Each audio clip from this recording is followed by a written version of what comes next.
감사합니다. 지난주 복습하겠습니다. 지난주는 저희가 뭐에 대해서 봤죠? 여인 룻기, 룻에 대해서 우리가 살펴봤죠. 룻기는 어떤 내용이었습니까? 사람이 살다가 어려움이 당할 때가 있다, 힘들 때가 있다, 절망 가운데 있을 수가 있다. 그럴 때 어떻게 회복할 수 있느냐라고 했을 때 그 회복의 포인트가 룻기의 내용은 뭐였습니까? 어떤 거였습니까?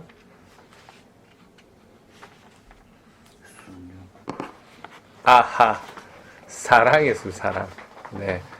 힘들었던 그 어려웠던 나오미에게 또 며느리가 한없는 사랑을 보여주었고, 또 그 며느리 룻에게 보아스가 또 귀한 사랑을 보여줬죠.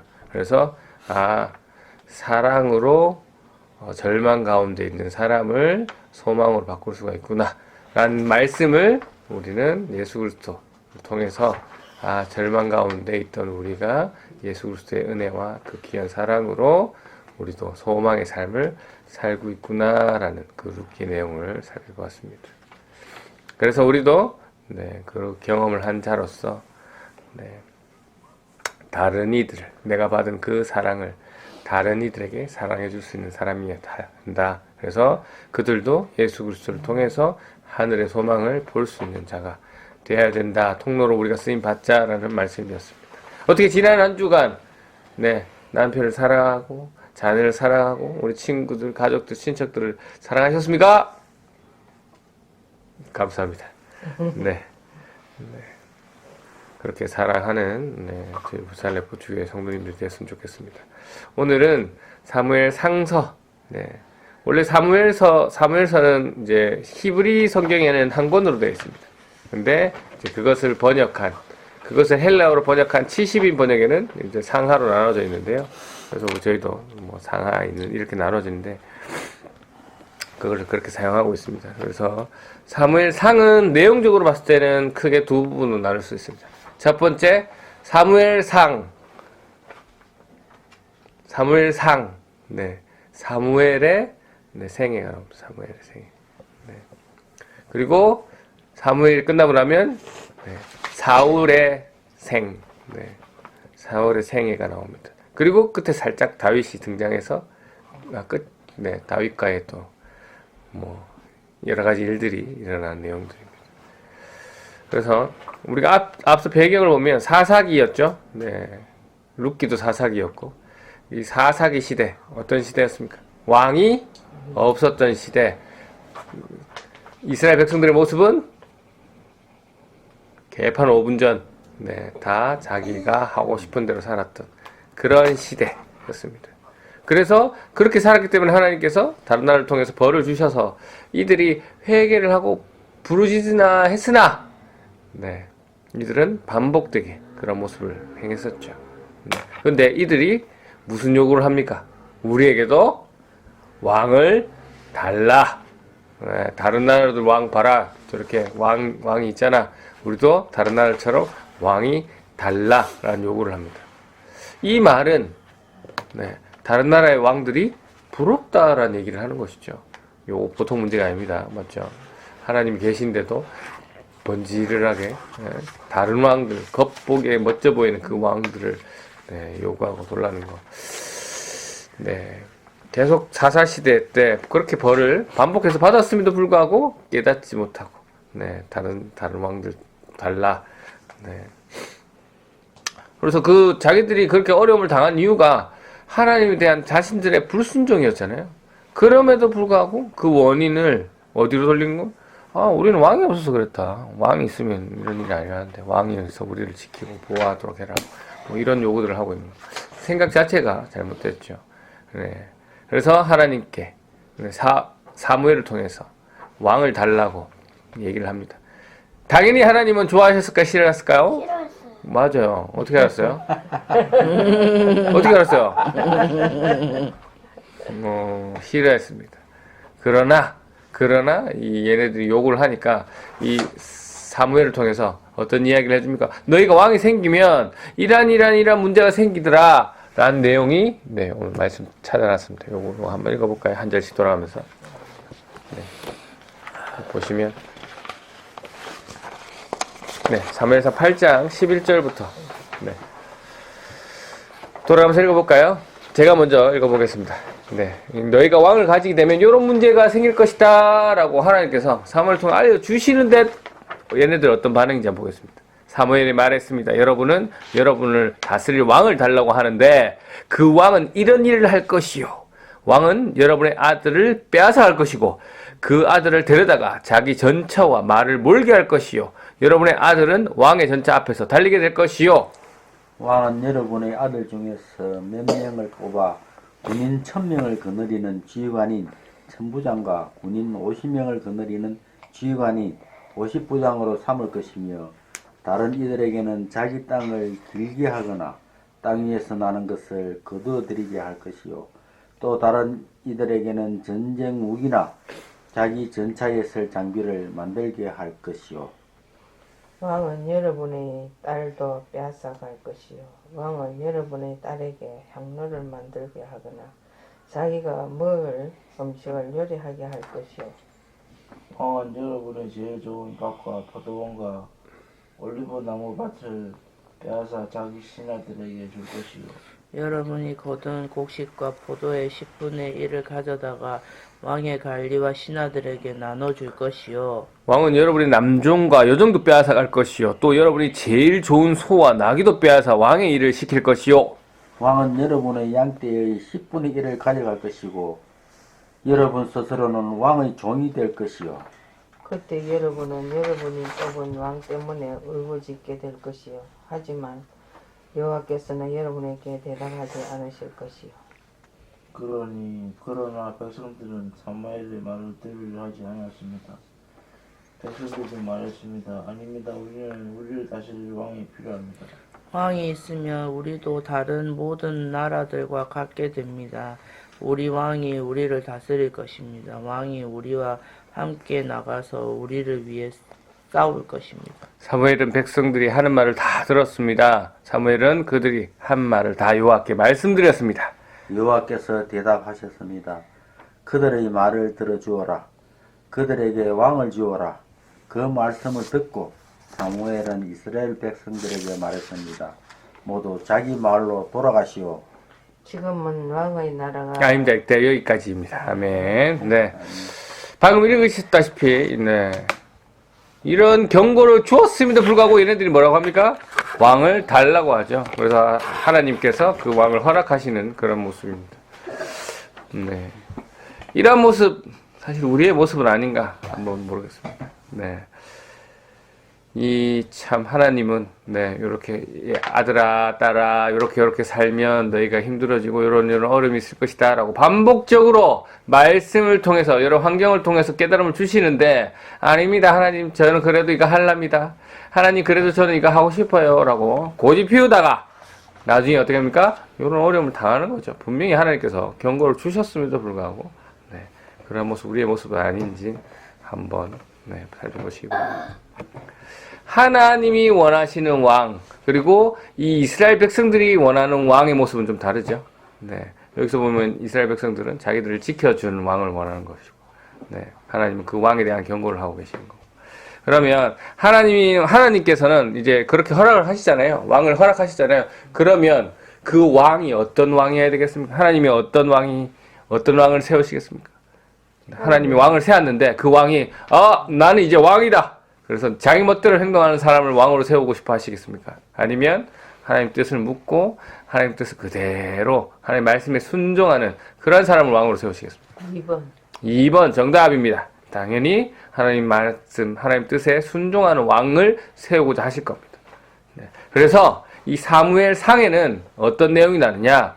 누가 하나님의 마음에 합한 왕이 될 수 있을까라는 내용입니다. 네. 누가 하나님의 마음에 합한 왕이 될 수 있을까라는 내용이 기록되어 있는 책이죠. 네.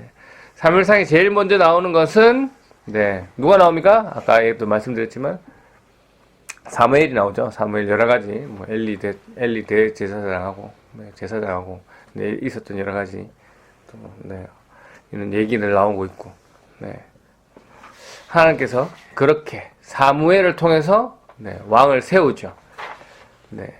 아까도 말씀드렸지만 하나님께서 원하시는 것은 네, 분명히 왕을 세워서 형식은 왕정 국가이지만 그 왕이 하나님의 말씀을 잘 순종해서 이 나라를 다스리는 사실은 신정국가. 네, 형식은 왕정이지만 네, 왕정을 비밀로 한 신정국가를 바라신다라는 건데 그렇게 해서 사무엘을 통해서 왕을 세우죠. 누구를 세웁니까?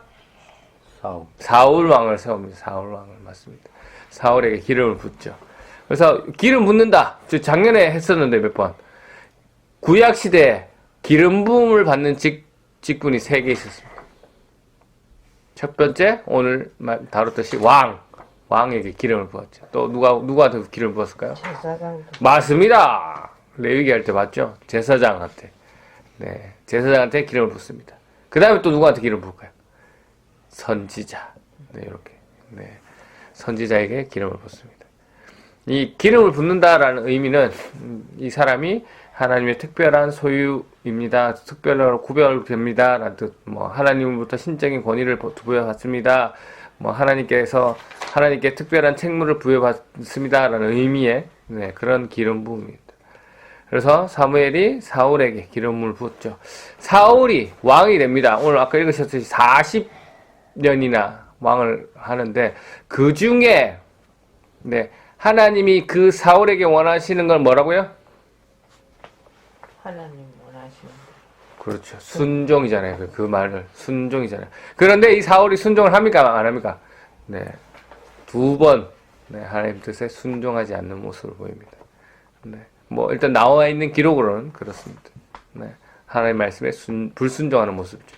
그러면 하나님이 그 사울을 좋아할까 안 좋아할까? 안 좋아하시죠. 네. 그래서 고로 불순종하는 사울을 네, 사무엘이 찾아가서 하는 얘기 한번 읽어볼까요? 3상 네, 13장 14절 옆에 있습니다. 함께 읽겠습니다. 시작. 지금은 왕의 나라가 길지 못할 것이라 여호와께서 왕에게 명령하신 바를 왕이 지키지 아니하셨으므로 여호와께서 그의 마음에 맞는 사람을 구하여 여호와께서 그를 그의 백성의 지도자로 삼으셨느니라 하고 네, 사무엘이 사울의 무엇을 지적하고 있습니까? 하나님의 말씀에 대한 불순종, 네, 순종하지 않음을 지적하고 있습니다. 네, 그리고 하나님께서는 하나님 마음에 합한 사람을 구하겠다라고 하시죠. 그래서 구하신 분이 뭐 누굽니까? 다윗이죠. 다윗. 네, 이스라엘의 후보로 다윗을 세웁니다. 그래서 뭐 나중에 사무엘 하할 때도 보겠지만 이 다윗, 네, 사울은 그 불순종에 의해서 하나님의 마음에 합하지 않는 자. 네, 다윗은 어떤 평가를 들까요? 하나님 합한다. 그럴까요?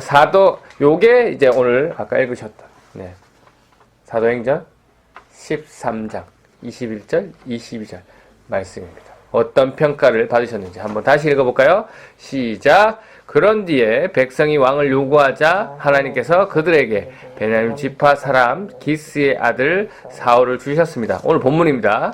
사울은 40년 동안 다스렸습니다. 그 후 하나님께서는 사울을 물리치시고 다윗을 그들의 왕으로 삼으셨습니다. 하나님께서는 다윗에 대해 내가 이새의 아들 다윗을 보니 그는 내 마음에 드는 사람이다. 그가 내 뜻을 다 이룰 것이다. 라고 말씀하셨습니다. 하나님께서는 다윗을 보고 뭐라 한다고요? 내 마음에 드는 사람이다. 하나님 마음에 합한 자다. 라고 평가를 하셨습니다. 네, 마음에 드는 사람. 여러분도 네, 여러분 주위에 마음에 드는 사람이 있죠. 그리고 어떤 사람은 마음에 안 드는 사람이 있습니다. 네. 하나님의 마음에 드는 사람은 네, 다윗이었고 하나님의 마음에 들지 않는 사람은 사울이었습니다. 두 사람의 차이는 뭡니까? 순종, 불순종. 아, 정확합니다. 네, 외모입니까? 외모? 잘생긴 걸 보면 사울도 잘생겼습니다. 성경 기록대가 오면 키도 크고 잘생기고 덩치도 좋고 네, 집안일까요? 하나님이 이 집안을 보고 이 집안은 뭐 역대로 예수를 잘 믿고 있어서 난 이 집안이 좋고 저 어떤 역대로 예수를 안 먹고 있어서 난 저 쌤만은 싫다라는 그걸 기준으로 할까요? 아니죠. 네. 중심을 보시. 네, 중심인데 그 하나님께서는 네, 그 중심 네, 하나님 말씀에 순종하느냐 안 하느냐 네를 보시는 거죠. 네. 그래서 우리가 네, 저와 여러분이 하나님 말씀에 합한 자가 되기 위해서는 하나님의 마음에 들기 위해서는 뭘 해야 되겠습니까? 하나님 말씀에 순종하는 겁니다. 순종. 네. 성경은 다른 얘기 하지 않습니다. 항상 비슷한 내용을 반복되게 말하고 있습니다. 네, 창세기서부터 요한계시록까지 특별한 모습, 네, 우리를 구원해 주셔서 예수 그리스도 오신다는 내용, 사랑해 주신다는 내용, 그리고 그 사랑에 우리는 순종해야 된다는 내용, 네, 그렇게 네, 계속 반복돼서 얘기하고 이 반복. 네, 성경에서 반복은 강조다. 그만큼 중요하다라는 거. 우리 교회가 추구하는 5가지 예수님의 명령이 있잖아요. 네, 또 반복합니다. 뭡니까? 하이 제침가. 하 뭐였죠? 하 하나님 사랑하고 이 이웃을 사랑하고 제 전도하고 맞습니다. 제자 제자를 삼는 게 전도하는 거죠. 그다음 침 교제하고 맞습니다. 침례를 주고 교제하고 가 가르치. 네, 가르치고 행하고 지키는 것. 네, 가르치고 지켜 행하는 것. 네, 입니다. 하나님 사랑하는 것의 대표적인 것이 예배. 네, 이웃을 사랑하는 것의 대표적인 것을 이제 봉사 섬김을 하는데 그것을 사역이라고 부르고 있고, 우리가 제자 삼는 것을 뭡니까? 전도, 뭐 성교 이렇게 하지만 그것을 사명이라고 하고 있죠. 그리고 침례를 주는 것을 교제라고 하고 있고, 가르치고 지키고 행하는 것을 우리가 훈련이라고 부르고 있습니다. 그래서 이 5가지 예수님의 명령, 네, 이것을 뭐 할 때 하나님이 영광 받으십니까? 이 예수님의 말씀에 순종. 맞습니다. 순종할 때 하나님이 영광 받습니다. 하나님이 우리를 부르신 이유가 하나님을 영광되게 하시려고 부르셨는데 그 영광되게 할 수 있는 근거가 되는 게 하나님 말씀에 순종하는 순종. 네. 그만큼 순종이 중요합니다. 순종하지 않으면 하나님이 영광 받으실 수 없다라는 것이죠. 이 다윗, 항상 말씀드리지만 오늘 다윗 네, 누구의 그림자일까요? 예수님은 Yes, 맞습니다. 예수님의 그림자입니다. 예수님의 그림자. 네, 예수님은 어떤 분이십니까? 가장 완벽한 순종을 하신 분이에요. 가장 완전한 순종을 하신 분이시잖아요. 네. 구약시대 때 아까 앞서 말씀드렸던 기름 부었던 자들, 왕, 선지자, 제사장, 네. 예수님은 이 모든 역할을 다 하시는 완전한 하나님의 순종자입니다. 여기서 이 기름 부음을 받은 자라는 뜻이 뭘까요? 히브리어의 뜻. 히브리 뜻은 모르겠어. 3글자. 미음, 시옷, 이응. 제사장. 미음, 시옷, 이응. 네. 여러분은 히브리어 원어를 알고 계십니다. 메시아. 메시아. 네. 기름 부음을 받은 자, 메시아. 그거를 헬라어로, 그리스어로 바꾸면 뭐가 될까요? 그리스도. 정답! 네. 그리스도입니다. 그리스도. 네. 그래서 예수님은 네, 가장 완전한, 완벽한 순종, 그리고 기름 부음을 받으시는 분이 될 수밖에 없는 것이죠. 네. 자, 하나님의 백성이라면 우리가 어떤 모습을 가져야 될까요? 잘생겨야 됩니까? 돈이 많아야 돼요? 물론 잘생기면 좋죠. 돈도 많으면 좋죠. 네. 하지만 건강해야 됩니까? 몸도 마음도 건강해야 됩니까? 몸도 마음도 건강하지 않으면 네. 필요 없습니까? 아무 예쁜들, 돈이 많은들 건강하면 무슨 소용이 있습니까? 사울처럼 왕이 된들 무엇이 상관이 있습니까? 무슨 의미가 있습니까? 아무 의미가 없습니다. 네. 그런데 우리는 자꾸 이 부분을 놓치고 다른 것에 하나님 말씀에 순종하는 것을 우선순위에 두지 않고 자꾸 외적인 것, 뭐 외모나 뭐 돈이나 뭐 건강 이런 것을 좀 더 집중하고 있는 것은 아닌지 살펴봐야 됩니다. 네, 그것이 필요 없다는 것은 아니지만 우선순위에서 우리가 하나님 말씀 순종이 항상 먼저야 된다는 거죠. 네, 이렇게 우리는 다윗을 통해 예수 그리스도도 볼 수 있지만 사실 다윗의 모습을 보고 하나님의 백성은 또 저런 모습이어야 되겠구나라는 것도 볼 수 있습니다. 네, 또 온전한 성도들의 모형이 또 다윗이죠. 네, 하나님의 말씀에 순종하는 다윗을 보면서 우리도 저렇게 할 말씀에 순종하면 네, 하나님의 마음에 합한 자라는 칭찬을 받을 수 있겠구나라는 얘기를 우리는 듣게 됩니다. 하나님 말씀에 순종하는 자, 네, 예수 그리스도를 닮은 자인 거죠. 닮은 자. 네. 여러분 어떻습니까? 여러분은 예수 그리스도를 닮은 자입니까? 곧 이 말은 뭡니까? 노력하는 거죠. 네. 여러분에게 순종이라는 것은 어떤 의미입니까? 네. 여러분은 어떻게 예수님의 모습을 닮아가고 있습니까? 여러분은 다윗의 어떤 모습을 닮고 있습니까? 우리가 순종이 중요하다는 건 다 알고 있잖아요. 그런데 어떤 순종을 하고 있는지 막연한 거 말고 좀 구체적으로 난 요런 순종을 하고 있고 악을 떠나면 하고 있고 하고 싶다라는 그런 악한 말씀. 것은 배제하는 거. 네. 우리가 막연히하게 순종이라고 하지 말고 좀 구체적으로 나는 요런 순종, 요런 순종을 하려고 노력하고 있습니다. 말씀대로 남편을 하늘같이 섬기고 아내를 갈비뼈처럼 내 것처럼 사랑해주고 그거 사촌이잖아. 하나님 사랑하는 만큼 이웃을 사랑하는 구체적인 좀 더 구체적인 그냥 막연한 순종해야지 이게 아니라 다시 한번 말씀드리지만 지난번에도 한번 말씀드렸던 것 같은데 순종 내가 할 수 있는 부분이 분명히 있습니다. 내가 잘하는 부분이 있어요. 그것도 순종이 맞습니다. 그게 하나님 뜻에 맞는 순종이라면 그게 맞죠. 내가 잘하는 부분 할 수 있는 부분. 하지만 내가 할 수 없지만 내가 하기 엄청 어렵고 불가능해 보이는 일이지만 하나님이 그렇게 하라라고 하셨기 때문에 하는 것이 좀 더 요 순종과 내가 할 수 있는 순종, 내가 할 수 없는 순종이 합쳐질 때 온전한 순종이 되지 않을까라는 생각됩니다. 그래서 이러한 순종을 잘 해가지고 주님 다시 만나는 날 너의 삶을 보니까 너는 내 마음에 합한 사람이었다라는 말을 들으시는 여러분이 되시기를 주님의 이름으로 축원합니다. 아멘. 감사합니다.